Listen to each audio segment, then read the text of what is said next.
स्वतंत्र अभिभावक और शिक्षक बैठक काशीनगर राज्य सरकार को निर्देश क्रमे आज राज्यर समस्त विद्यालय रे अभिभावक और शिक्षक सम्मिलन अनुष्ठित हो जाइए।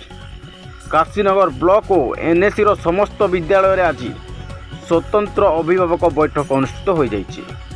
राज्य सरकार को निर्देश क्रमे यह बैठक स्थानीय हरिजन साई उच्च प्राथमिक विद्यालय रे प्रधान शिक्षक के ईश्वर को पौरोहित्य अनुष्ठित होती। यह बैठक में सभापति सिरला बाला को अध्यक्षतार काउंसिलर सिल्वर ब्रिज चेलापति जोगदे कौन पर विद्यालय गुड़िक ड्रप आउट होची से नहीं आलोचना होता।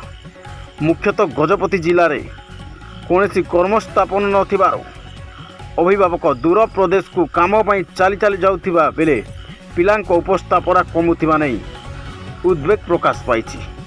एणु राज्य सरकार जेमिति भी दादन केही न जीवे सेतिपई तत्पर हेबा अभिभावक मानकु दाबी करछंती। ओडिशा खबर।